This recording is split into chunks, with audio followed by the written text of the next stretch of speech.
Well, good evening, folks. I do hope you're well and enjoying the the cold weather. I think it's minus 20 to my friend in America, and it's -2 here in the UK. Oh, well, there we go. Cold is bloody cold as far as I'm concerned. Anything less than 0 degrees, oof, a bit of a wimp. Anyway, I bloody hate being cold. I truly do. Our gas and electric bills are huge. Um, I have absolute sympathy and empathy for those who struggle to keep warm. I really do. But my mother used to say, "There's no such thing as the cold. It's just bad clothing." Well, I'm sorry, Mum. Don't agree, dear. I despise it. I wish I could hibernate. The bears have got it right. I'm telling you. We are the only idiots in town that walk around in this stuff. Anyway, welcome on board.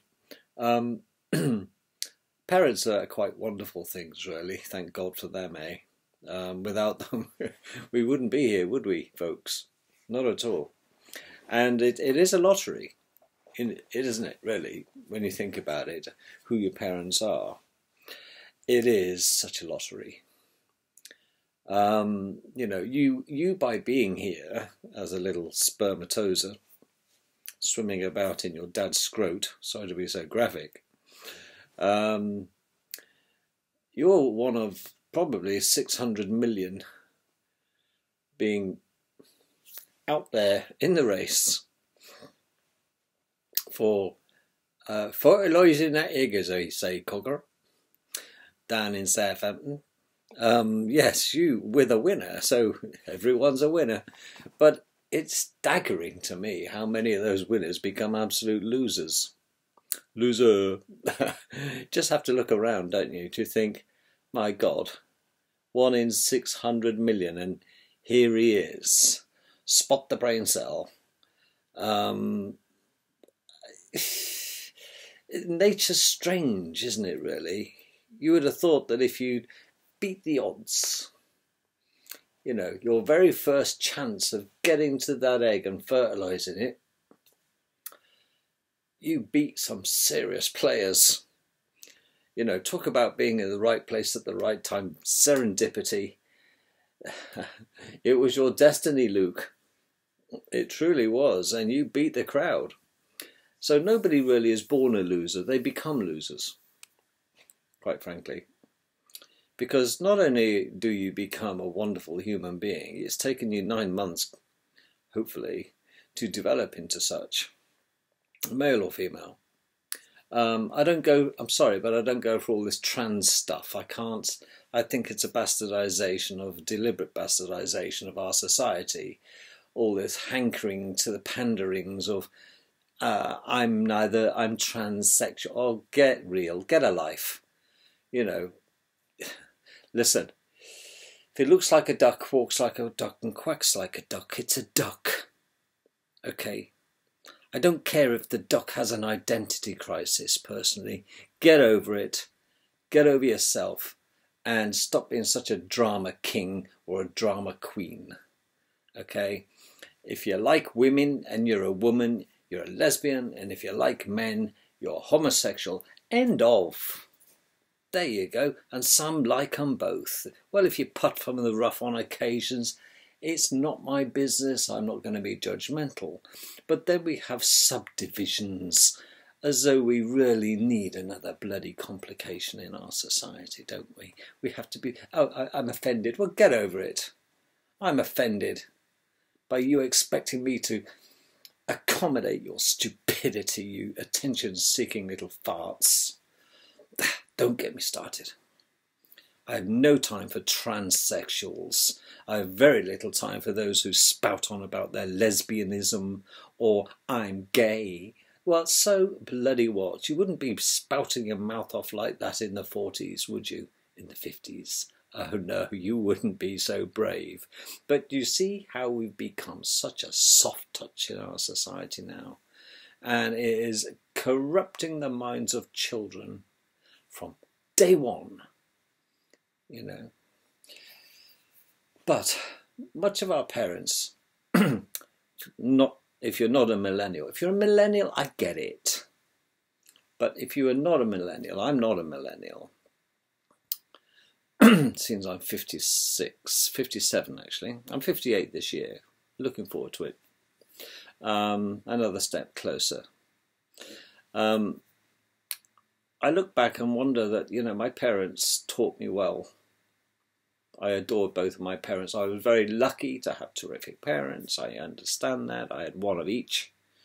No, I didn't have three parents. I had one of each. And yes, Jessica has two mummies nowadays, or Peter has two dads. It's complicated now, isn't it? But in my day, it was very simple. I had a mum and a dad. My mum gave me lots of loving, and my dad gave me discipline. Very, very simple.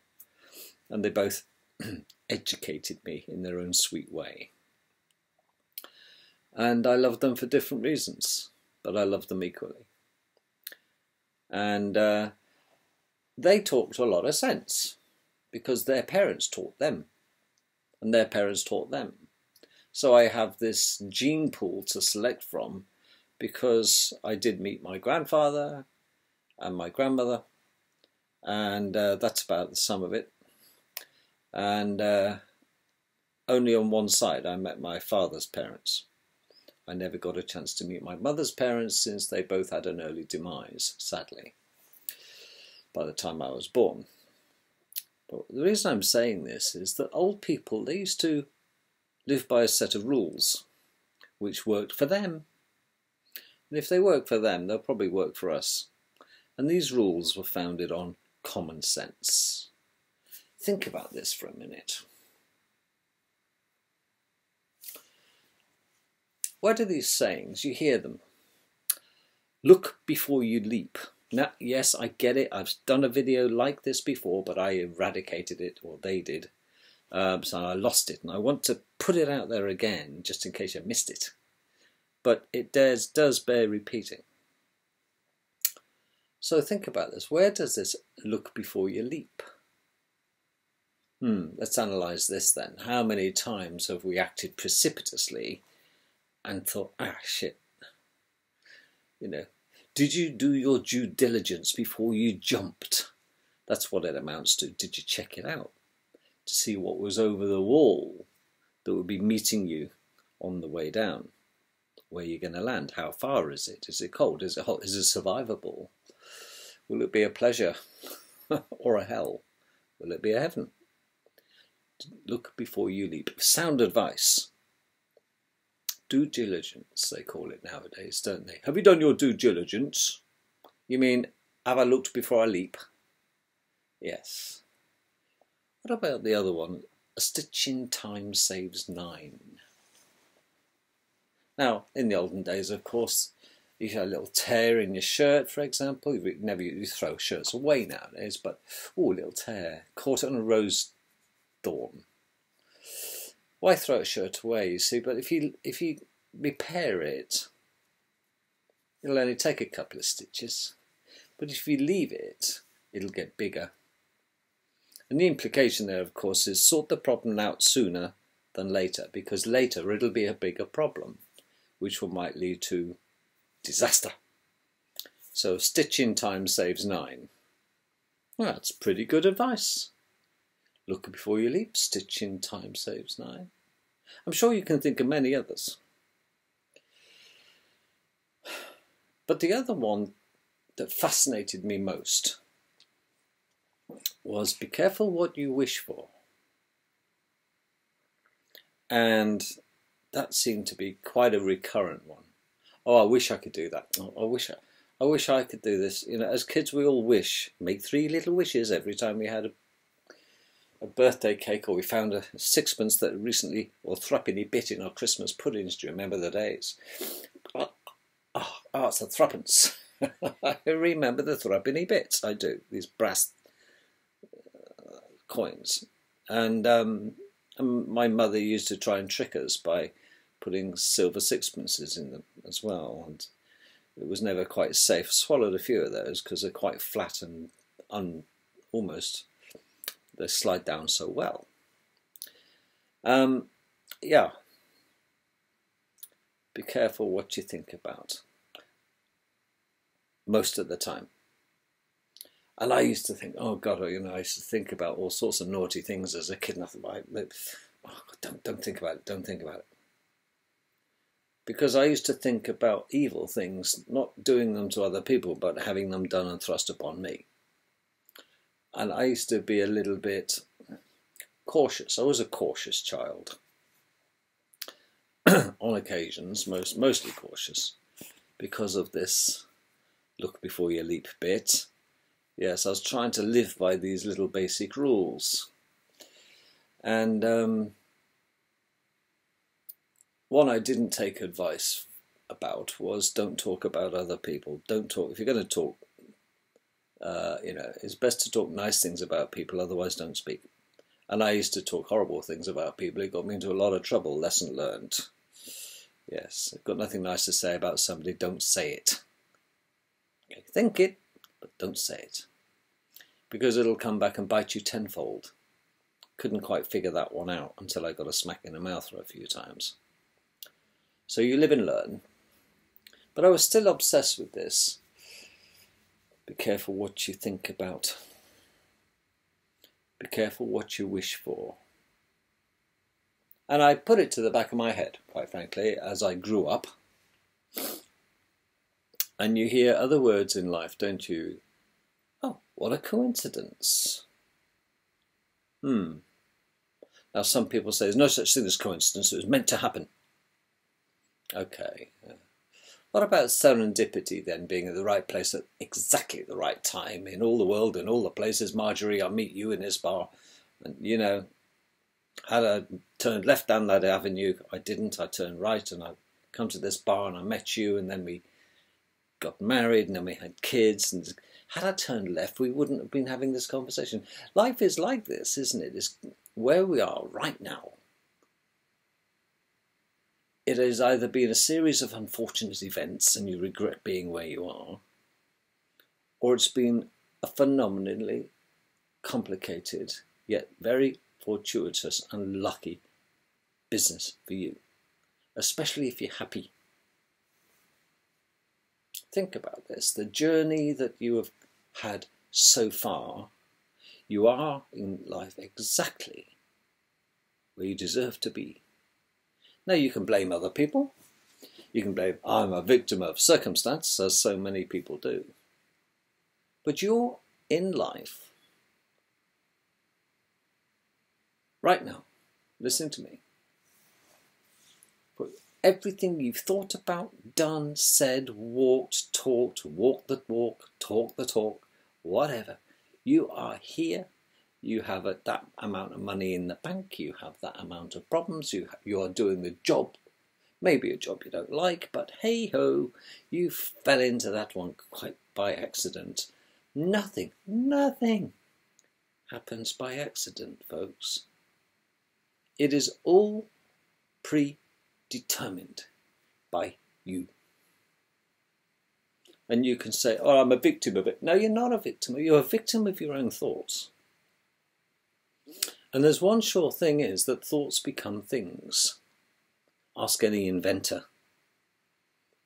There are so many people say, how the hell did you think about that? It's absolutely fan-bloody-tastic.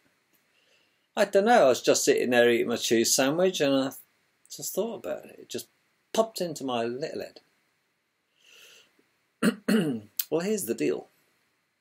Science, not too far back, in the turn of the century, quite frankly, not turn of the century, isn't the turn of the century. In the 1918 times, two scientists discovered that they'd better have a rethink in the world of astrophysics. I can't recall the names, quite frankly, but you can look them up. But we all thought the answer's in the ether. We had this thing called the ether, the etheric field, they called it, that was apparently a huge cloak around our ball of an earth in those days, because I'm a flatter. I'm a flatty. So I really don't want to promote the ball. But in the 1900s, people were of the mindset that they accepted the earth was a ball, which latest evidence will show that we're on a flat disk. that is not travelling through space. And that is bolstered, that thought, by the way, to show that the Earth is absolutely rock stable. It does have a tilt that way, and that way, and that way, and that way. And the world has a heartbeat. It's called Schumann cavity resonance. It's about 23.7 times a second from my gathering, my short memory. So it's vibrating at a set frequency, and everything is sound, vibration, and frequency, isn't it? We gathered this from Tesla. And when you consider that, then, in the turn of the century, from the 17th to the 18th, 18th to the 19th particularly, two scientists decided that we've got to come clean, really. There isn't an ether, because only an ether would be shown if the world was travelling along, the ball was flying through space. We would have an ether, but there's no ether. Therefore, there is no movement. So they had to dismiss and get rid of the ether. So there is no etheric realm that surrounds us like a cloak. Instead, slowly but surely, scientists and those controllers are having to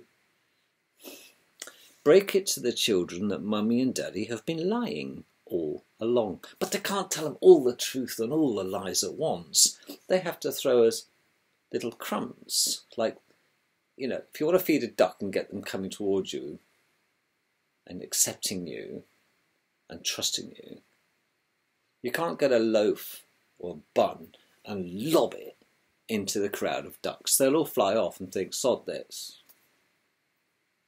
But if you just break a little bit and flick it out there, it's innocuous. It's almost, oh look, how generous. He's thrown us a crumb. I think I'll go and get it. And one duck will follow another and another and another, and more crumbs follow. And the little things become conditioned into it trusting the one throwing the bread. The scientists who have spent most of their lives trying to brainwash people into thinking we live on a ball, as an example. So you must gently, gently catch your monkey. This is what they say. Another great saying. You know, how do you catch a monkey?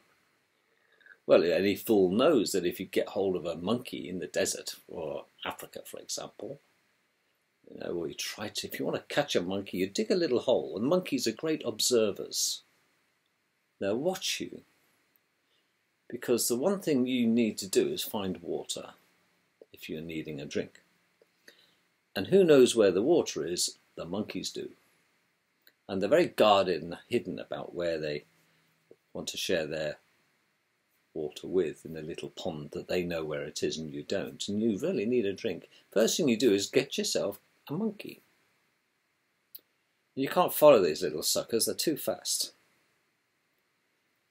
Okay, they're all everywhere, and they could just go up a tree and that'd be you screwed. There's a purpose for me telling you. What you do is you dig a hole, okay, and you pretend even to eat something. Maybe it's a stone in your hand. You're pretending to eat it, and the monkey's watching. Oh, it's got food. So you dig the hole, a very small hole, okay, sufficient that it'll actually allow a monkey to get its little hand in, like that. And you pretend to drop something in it, and you walk away and hide. The monkey, out of sheer curiosity, will come up, because they're such thieves, run up to the hole, stick his hand in, and he'll feel something at the bottom of the hole that you've dropped in there, like a pebble, for example. He thinks it's food. And he'll grab it with his fist.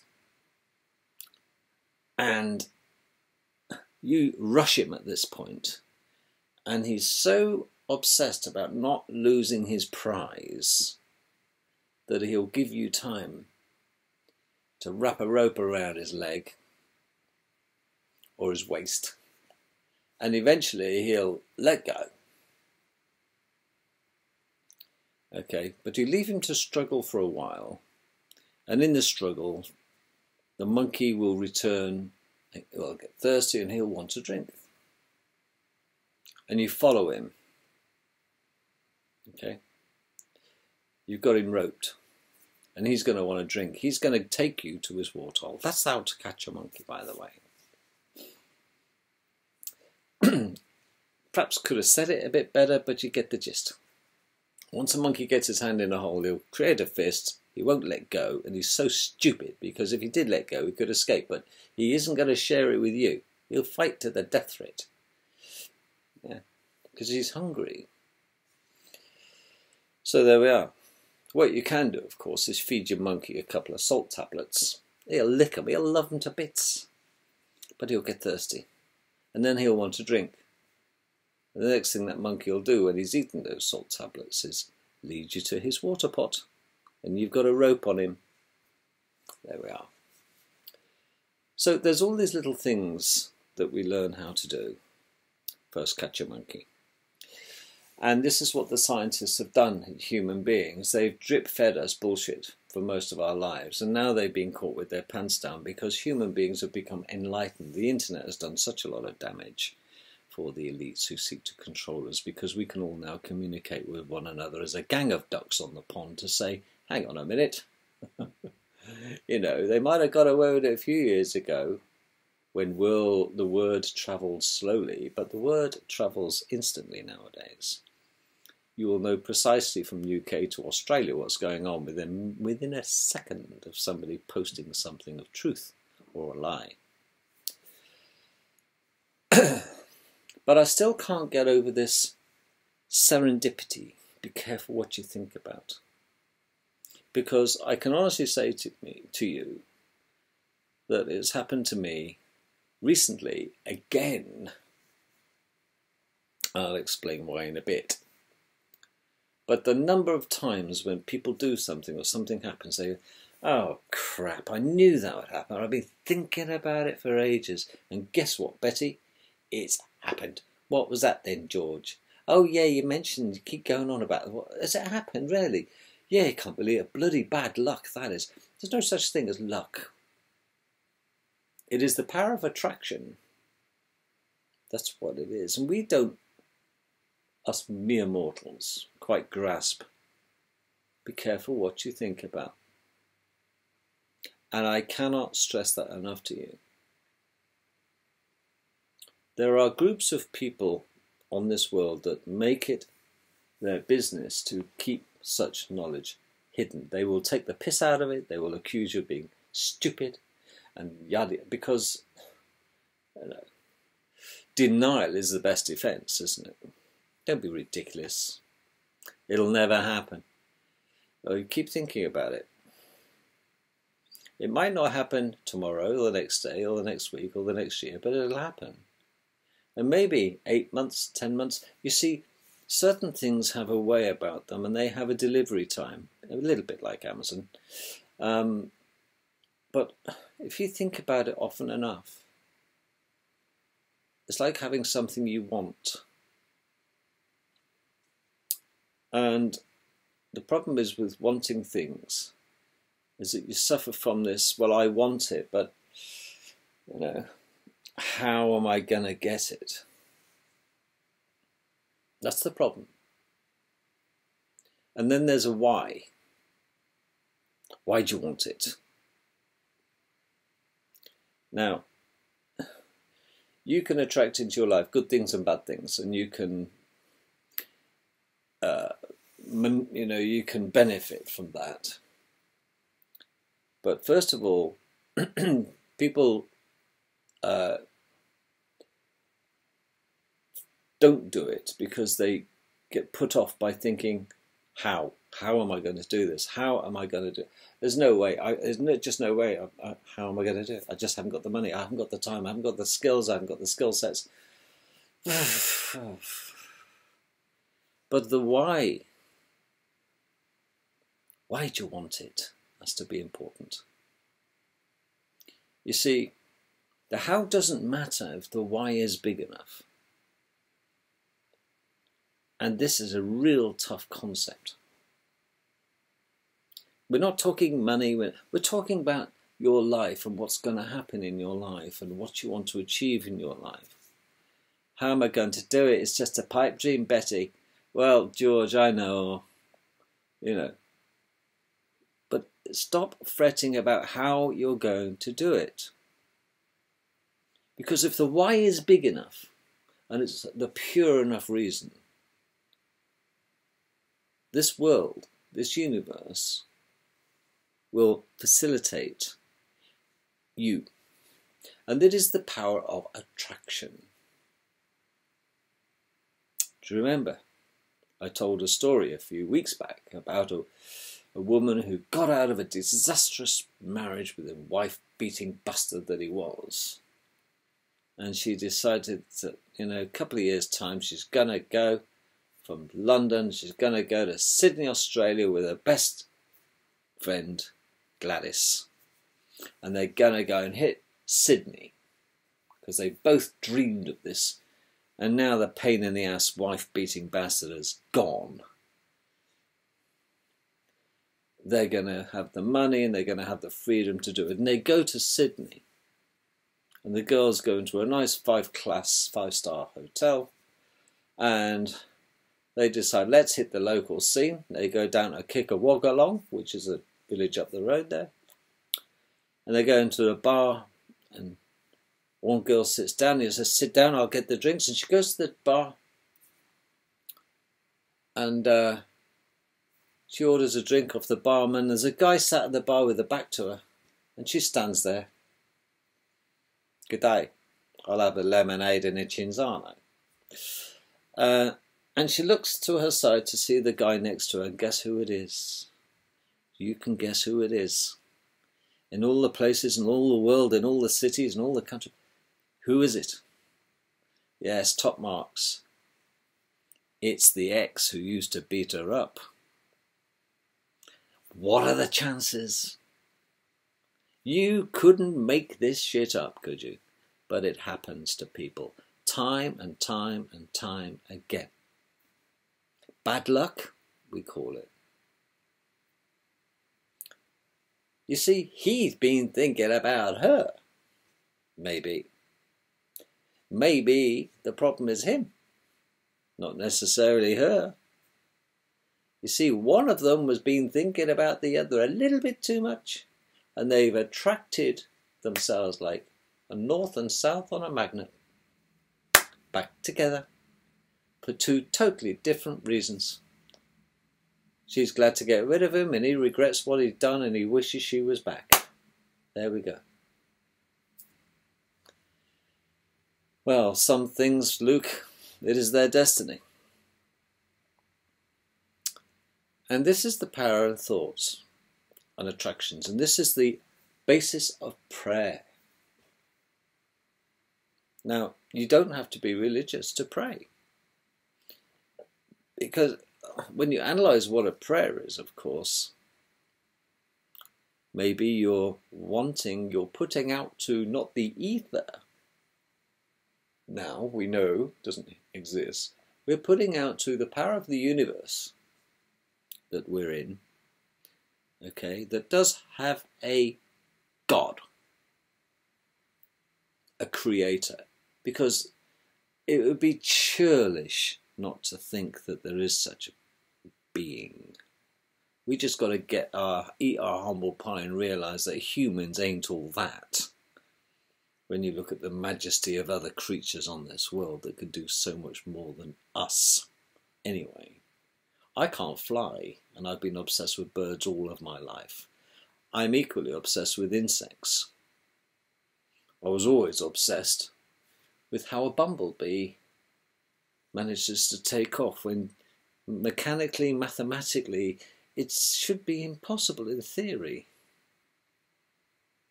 But bumblebees have the ability to change the air around them by changing their frequency. And furthermore, if you look at a bumblebee's wings like a dragonfly's wings, they have the ability to change the interstitial webbing between the little spars of their wings, the same as a bumblebee. They can change their frequency. And vibration. And that's why a bumblebee buzzes.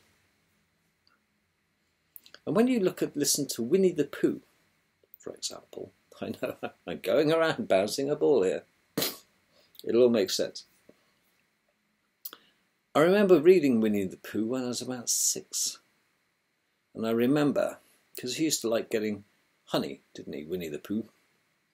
And he used to get his hand stuck in a jar. We know all about that by now. But he sung a little song when he climbed a tree to raid a bee's nest. And I remember it like a child in my head, even now at the age of 57, coming up 58. When he said in his book, I climbed and I climbed as I climbed. And as I climbed, I sang a little song to myself. I wonder why a bee likes honey. Buzz, buzz, buzz, I wonder how he does. Those little words, buzz, buzz, buzz, had me fascinated for a long time as a child. I could not understand why bees are buzzing like they do. Is it because they're angry? No. They're changing their frequency in order to become a different density.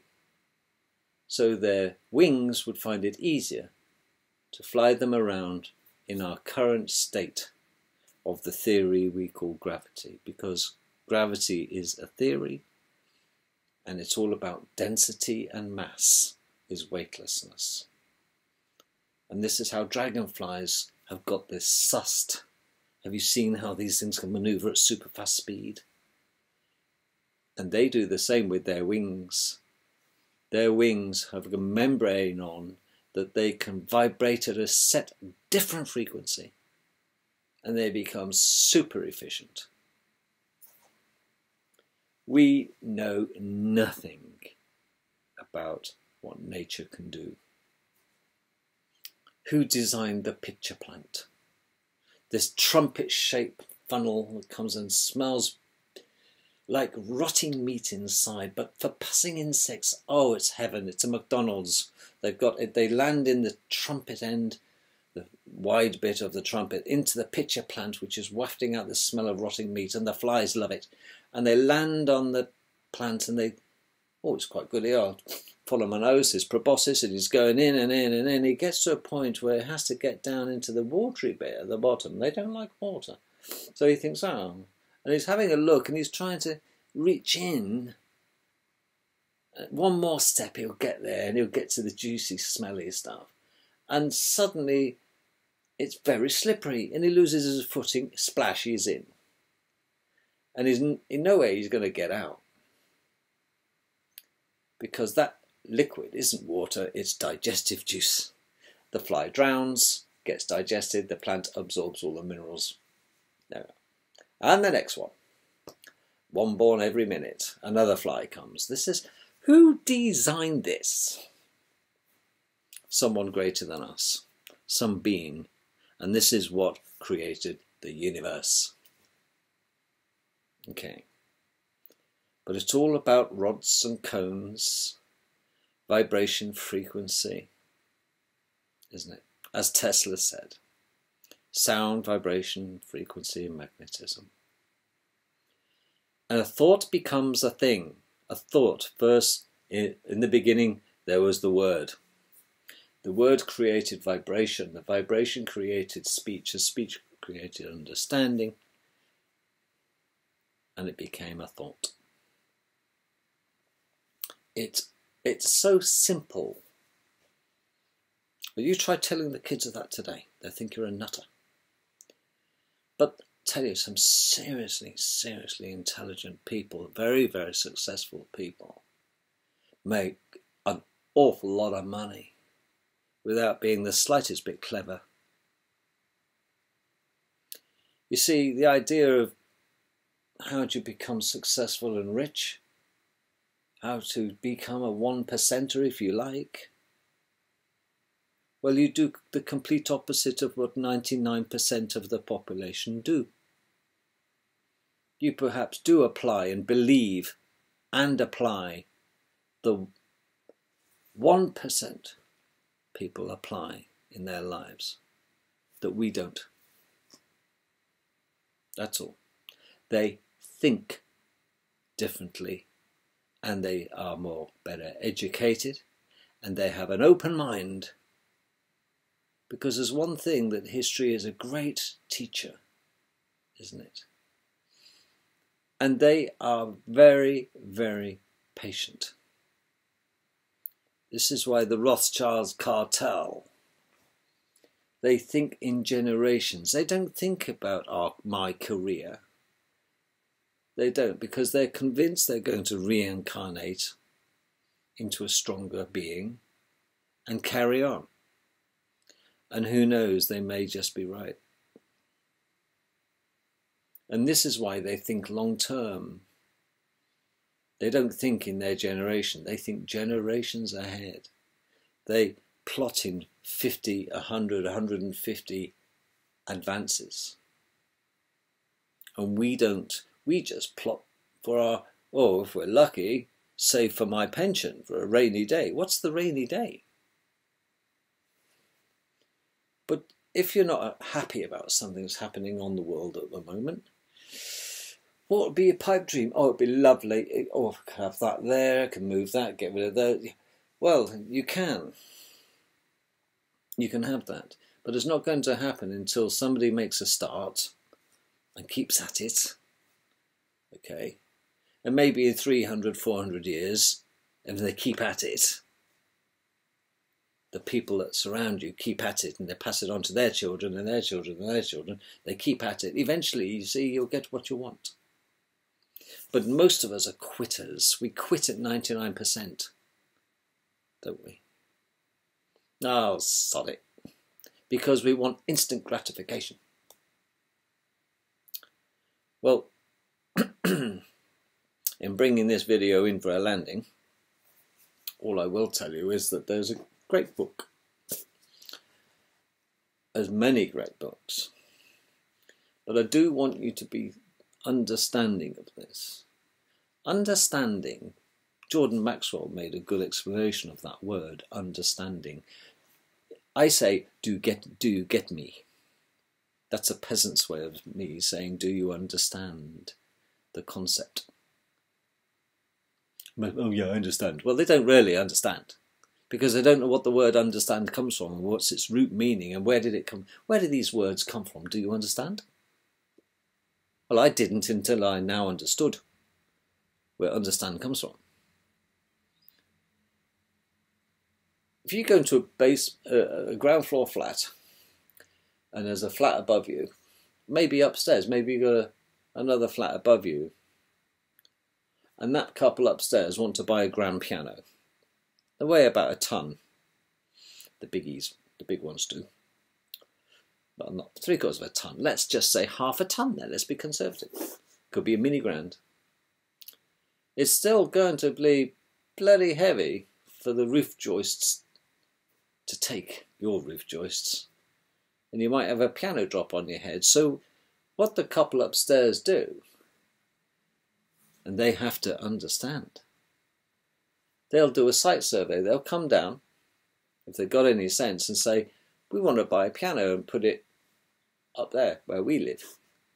We want to have a look at your roof joists to see if they're strong enough to support. Okay? What is under there to stand the weight of the responsibility of supporting the piano? Do you understand? So this is the point about it. The word, every word, root meanings is, do you understand? It's stand under and appreciate what is up there. Now I have an understanding. Okay. And that's the root word of that. There are very few people who understand how this planet works, the flat plane. And those that do understand get this information passed very secretly from one generation to another, and they guard it with their lives. Well, fortunately, much of it's been leaked, okay, by people who thought it was good to share. They weren't just selfish little dumplings. One of these chaps, and I must get my specs on because I'm getting old, and it doesn't matter what you want, but understand this. There is a science. I use the word loosely. Science is really an understanding of how it works. That's the science behind it. The principles, the mechanics, the laws, because everything's governed by the law of the universe. So, but there is a science to creating and making wealth. And it is a science of getting rich. Because without money, as we discussed last night, money's like manure. If you stack it up, it stinks. Excuse me. If you stack it up, it stinks. But if you spread it around, things grow. So it depends. The love of money is evil. Maybe. It depends how you use your money. Money for its own sake and the accumulation of it is evil.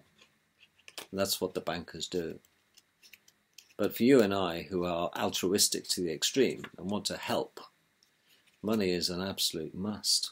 So I want you to accumulate some. And there's a reason I'm telling you this, by the way. I've got some little bit of news. So there's a chap called Wallace D. Wattles. I hope you can see this. Can you see? I might be backwards for you. It's backwards to me as I look in this camera. The Science of Getting Rich, the original classic, including a bonus book, The Science of Being Great. Wallace D. Wattles, okay, he was he was a master. He was way before Dale Carnegie's and all the others. Wallace Wattles knew about the science of attraction, positive mental attitude, the science of getting. He ended up becoming a very, very wealthy guy, and he had the Midas touch of everything he did. And he would take a failing business, a bit like Sir John Harvey Jones, and turn it around to make a hugely profitable business. He used to buy them for pennies on the pound and turn them into multi-million-pound businesses. And this is a little book about there is a science in getting rich. It is a science, but it's not a difficult science. It is very, very basic infant science. Infantile science. And the reason that most people don't get rich is because they think it's too hard. Oh, it can't be that easy. It is that easy. It truly is. And people don't even attempt it because it seems, oh, don't be stupid. It can't be that simple. I'll go waste my time somewhere else. The idea, you can get what you want. If it's ethical and it's not going to hurt anyone, trust me, them out there, whoever they are, they want you to have it. Our Creator wants us to be happy and benefit those around us with love. And it takes money to help people. It truly does in this horrible materialistic world. And it's one thing is that money will make the medicine go down. It will.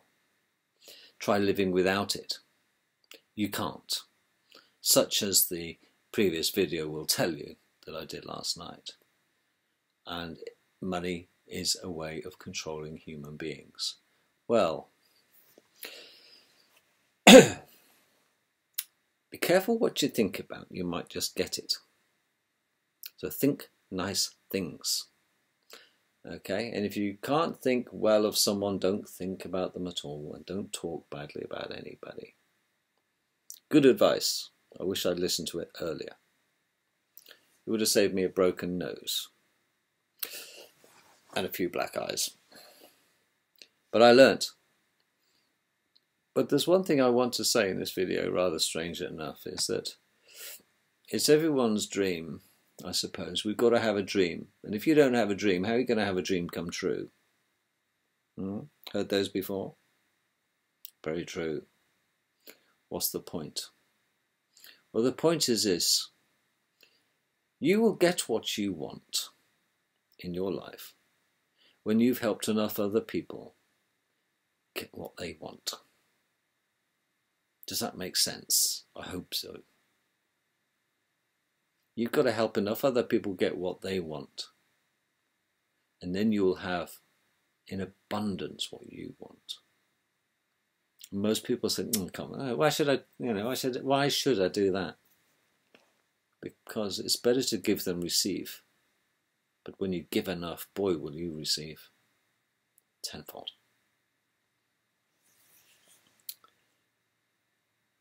Most of us are encouraged to get a job. This is the thing, and get a career. And work, most of us work for other people. Well, other organisations. And we hanker, don't we? Oh, God, if only I worked for myself. Oh.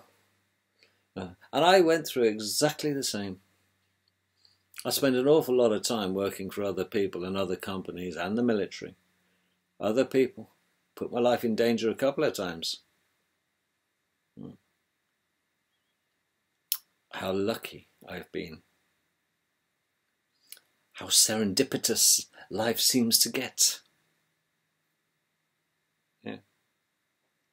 I am a complete optimist when it comes to survival. I sometimes stagger myself that I can be so... How can I be so lucky? God, that was a stroke of luck. Now, I grant you, I don't do the lottery. Okay, because it'd be nice to win. I have done the lottery before, and I just, it's the odds of achieving anything like that is there's nothing for nothing. And if you win 1 million or 2 or 5, it's not the same, in your heart, is it? Because most people who win the lottery have lost the lot within 5 years. They've given it away, they're wastrels, they can't handle money. It takes a science to handle money. And you have to understand it. It is a beast that needs to be tamed. And you need to serve your apprenticeship. And maybe you're at that time in your life where you think, yeah, I'm ready to listen now. Everything I've touched has turned to shit, and now I'm going to learn how to get the Midas touch. Well, I'm giving you, I hope, some hope for the future. I've been involved since I left school, I suppose, in the business of helping others. Okay. I spent my life saving lives. I've spent my life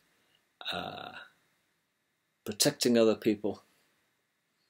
And I've always got a great deal of personal pleasure out of helping others. I don't know why, it's the way I roll. Okay, so I did a lot. Most of my life has been spent in the service of helping other people. And much of the time I've been very happy. But it's not going to make me rich, is it? No. Nobody gets into being a nurse to be wealthy, and they don't become altruistic and get wealthy, and nobody becomes a doctor or a surgeon to be rich, because wealth is so much more than just money. I know a lot of miserable bastards who are rich. They're still miserable bastards. What's the point of being rich when you're miserable? And you're a tight ass and you're an arsehole and nobody likes... What's that point? He can at least be miserable in style with his ugly wife. Maybe they're the miserable twins, you never know. So most lottery winners, if easy come, easy go, isn't it? We've heard this before. But this is what you've got to do. So many times in my life, I've been like that woman who went to Australia. I've thought about things and then dismissed them and thought about them and thought about them and told myself, stop thinking about them.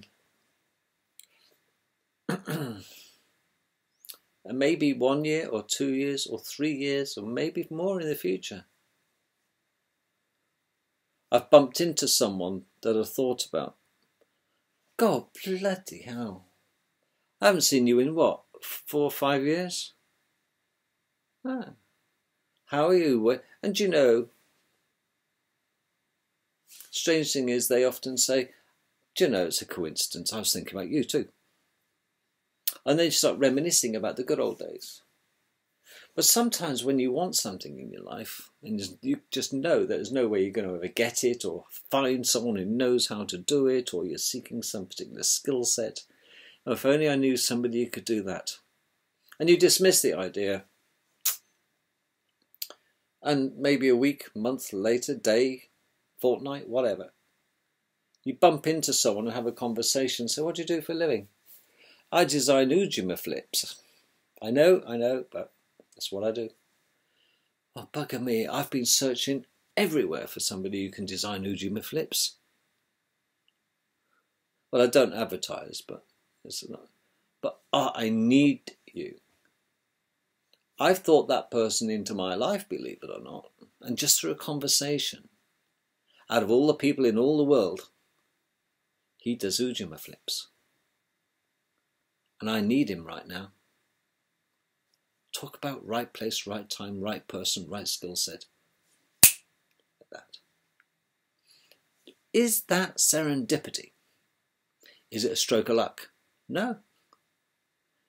It is frequency, a thought cast out like a homing beacon or a target exocet missile, and it's looking, bang, hits the target, simplistically, and maybe that target thought about me.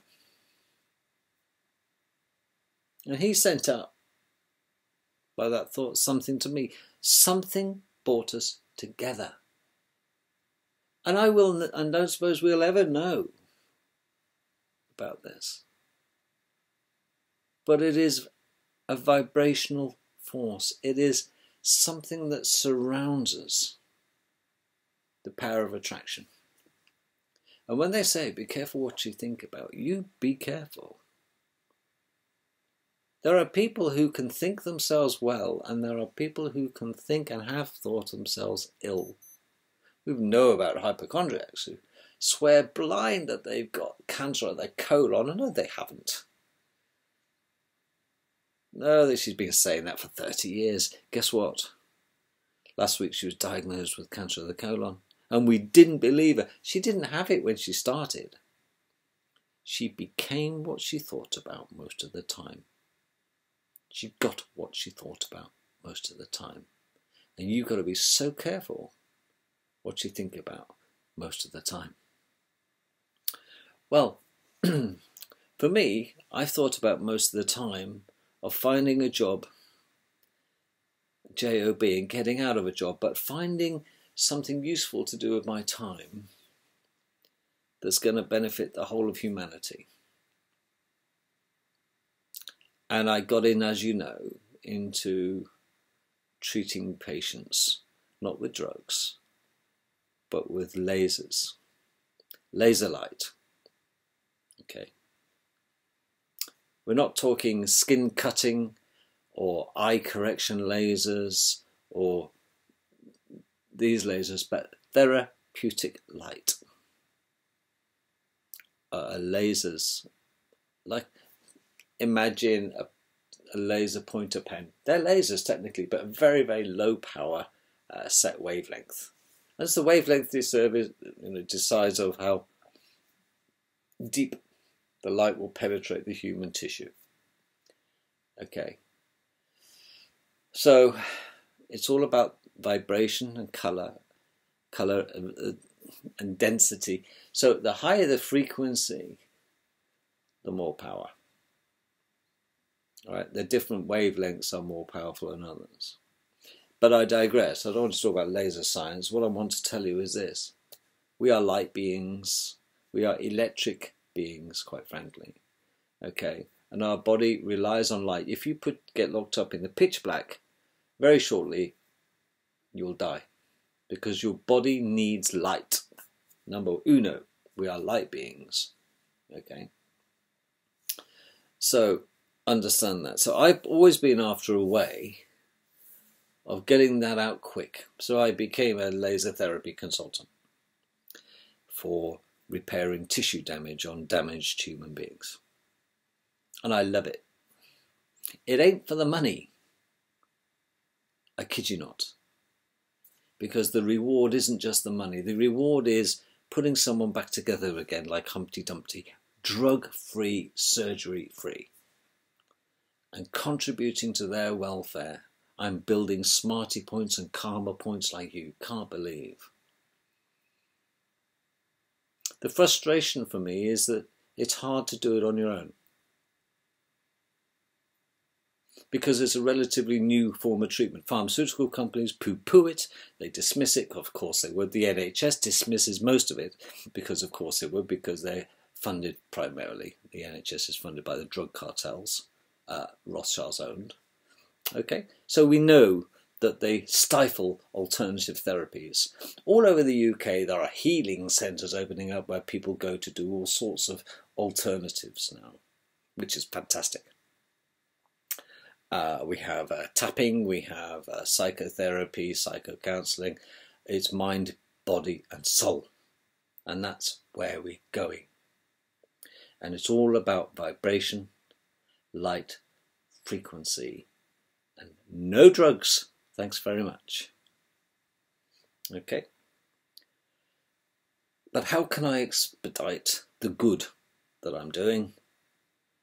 And I thought about this, well, just little old me. Well, just a couple of weeks ago, I was approached by quite a big company that make such lasers, who remain nameless. And they said, we want somebody to run the UK. For my fellow countrymen. But they've really got to know what they're doing with lasers, and they really got to know about the healthcare and the body, and they really got to be into alternative healthcare. And I was made an offer I can't refuse. But I insisted that I have carte blanche. I can do what I like, when I like, with who I like, and I obviously have a plan in place. And I want every home in the United Kingdom to be health care providers for themselves,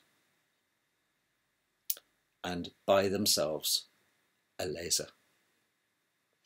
I know what's coming on the horizon for laser therapy as an alternative mode of treatment for fibromyalgia, sprains, cuts, fungal infections, pretty much a lot of what will go wrong with your life can be sorted and repaired and healed with the power of light.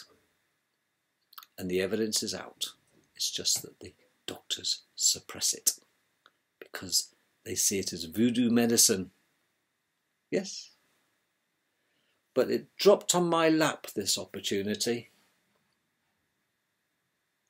And I've got the best of both worlds. I can do that, and I can still treat my patients and clientele. Doesn't get any better.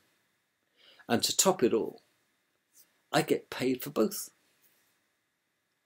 But I've been thinking about, wouldn't it be lovely, lovely? All I want is a room somewhere. You know, the My Fair Lady. All I wanted was that. For a few years now, I've been wanting to do this. And now, straight out of the blue, it happened. And I've been thinking for a long time, how, who, where's it going to... I had no idea. And now, a company from abroad got hold of me and said, we like the cut of your jib, we like your background, we like your vision, and we share that vision. and they're my bag. They are my type of people. What more could I want to see me through? Think about that, because all I did was think about that a lot. And now I believe in the power of positive thinking big time. And it's because it's for the benefit of other people that it came to me. My intentions were honourable. And I hope what you want is honourable. And if you think about it and want it enough, tell no one. Just put it out there, folks. Not to the ether, which doesn't exist. Put it out there to the universe. And do you know what? Be careful what you think about. But think good things. Plenty of good things to think about. Whether it's for you or for other people. You can think good things for other people. Yeah. It's like a smile. It is doubly blessed, as Shakespeare said. It enriches those who give it, and it pleases those who receive it. It is doubly blessed. And thinking good things towards other people, you don't even have to say it, because we're all transmitters. We just haven't quite tuned in yet. Have a think about that. This book, by the way, is The Science of Getting Rich, but it's not just about the money. There's wealth and wealth. There's financial wealth, health wealth. And I tell you, they don't know, they really don't care how much money you got until they know how much you care. And if you care for enough other people and help them get what they want, you'll get what you want. And I'm a living example.